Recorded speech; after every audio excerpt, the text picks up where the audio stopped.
welcome back to another video. Today we're doing my fluffal deck profile. I've been working on this for a while. I got second place at Team COG's Crusader Cup. I had a blast. I only lost one match, and that was to the winner. Congratulations to you, Jordy. Before we begin, I have two shoutouts yet again. Charles, go subscribe to his channel, Team COG, and Ferg. I had a blast hanging out with you that entire day, working with you on, for the tournament. Before we begin yet again, consider subscribing or hitting the like button if you do enjoy the video. It really helps me to be motivated to make more videos like this one. Also, comment down below any questions or suggestions that you have on this deck profile. So, it is a nice 40 card list. There's only one change I would make to the main deck, and I don't really think I would change the extra deck. So for the best monster in the main deck, we have the Fluffal Penguin.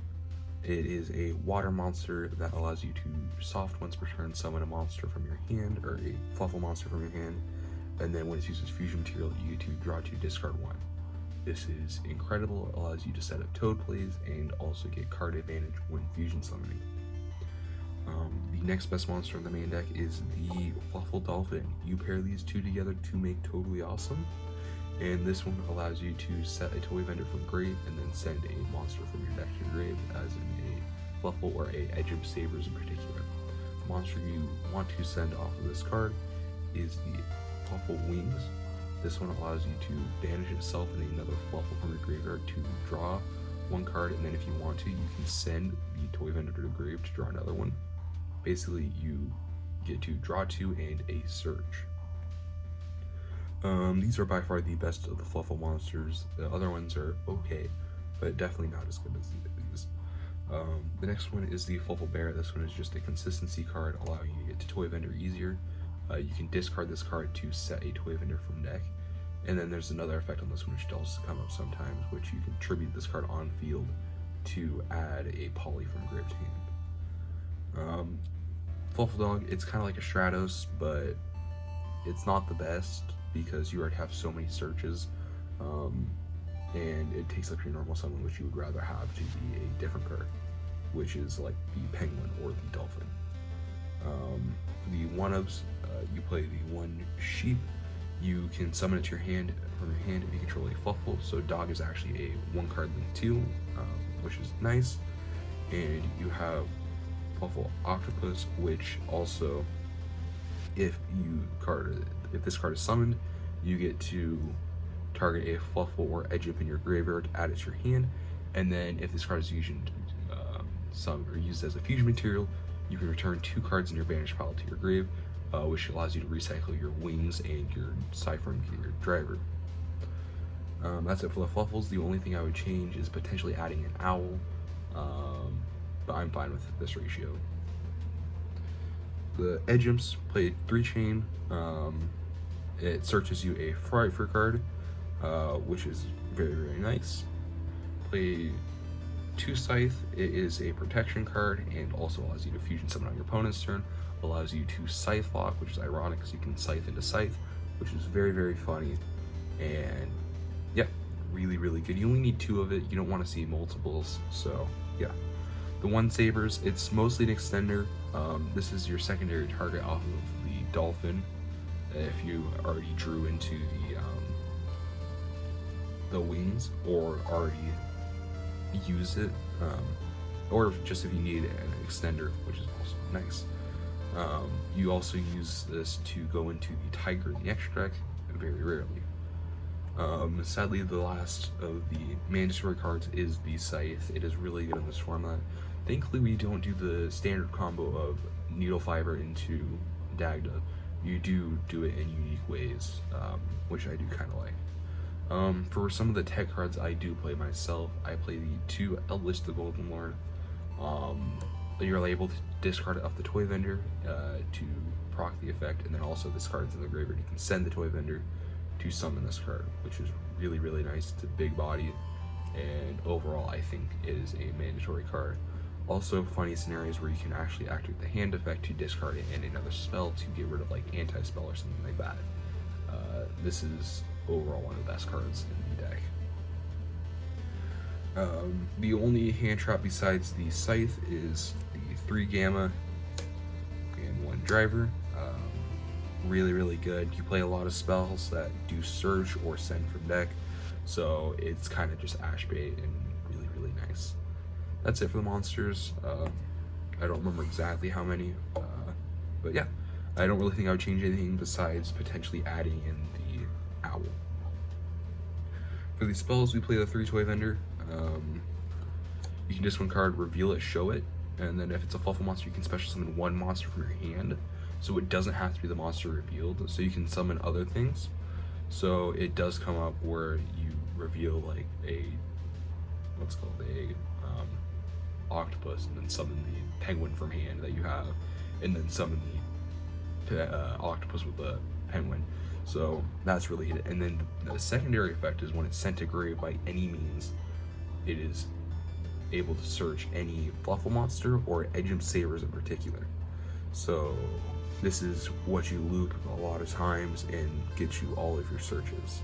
So to proc that even quicker, you play the triple Foolish Burial Goods. This is what I'm thinking I might cut down to 2 to add in the Owl, but that is just what I'm thinking currently. Really, really good. You can send the Toy Vendor, search the Dolphin, set the Toy Vendor back, send the wings, and get a draw 2 right there, which is really, really nice at times.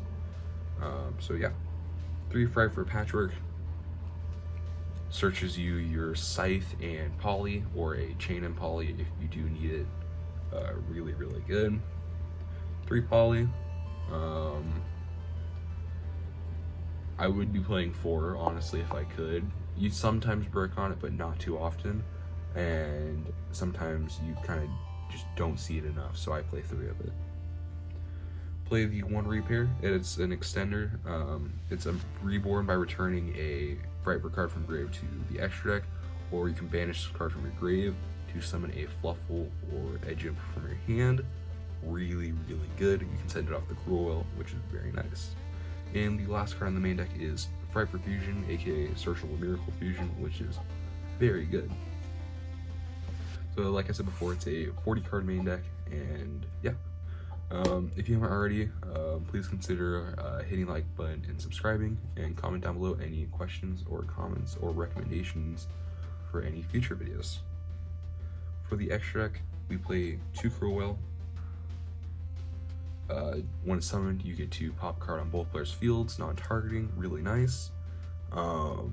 Normally on like turn 0 and stuff, you can summon this with the Scythe, and you can banish the Scythe to protect it from its own effect. So you can just pop a card from your opponent freely. Then also you get to send the, you can target quick effect. You can target 1 monster or fusion monster on the field, or you control. Send 1 for every card from deck or extra to the grave, including like your Repair or something else, like a fusion monster from your extra deck, to make it gain attack equal to half of its original attack. So you can boost itself to 39, or another one to another beefy stat, which is really, really good. Play 1 Kraken. It is a send, so it doesn't destroy, which is also good. It can attack twice, which is good, and it can change itself to defense. The send is a soft once per turn, which does come up when you have cards like Sabretooth. So you can send it with Kraken and then fusion summon into Sabretooth with the Kraken. Summon the Kraken back and send another card. It does come up relatively often, and it's very, very nice. And then Sabretooth also, if you use 3 cards for its fusion summon, can't be destroyed by battle or card effects, which in some cases is very, very nice. The last fusion monster, we play the 1 Frightful Tiger. You don't go into this often at all, mostly just for like later in the game with your Frightful Fusion, and if you have your Sabers engrave. So yeah, the reason you don't go into it too often is because it's specifically Edge Imp Sabers and 1 or more Fluffal monsters. It's not like Sabretooth where it's a Fluffal or Edge Imp, which is sad, but it does. It's still a good card. One of the best cards in the extract, totally awesome. You summon it off of the Bahamut Shark.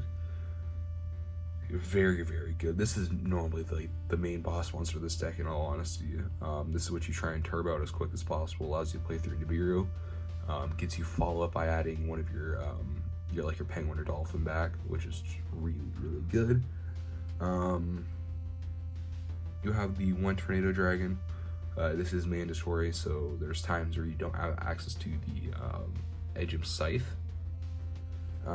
So you do have to end up going to Tornado Dragon because you can't go into rank 4 relatively easily. So yep. One of the flex spots in the deck is the Abyss Dweller. Just a good rank 4. I don't think I ever actually made it. I've never actually made it. I haven't needed to. This deck does really, really well with just spitting out monsters. So I would rather make like an Apolloso or like a, I don't know, just other things. That's it for the Xyz monsters, only 4. You only need to play the 3, the Bahamut, Toad, and Tornado. So, yeah. The one Dagda, it is unfortunate, I hate Scythe, but it's so good. And having Dagda itself on field is also sometimes nice, so you can actually go,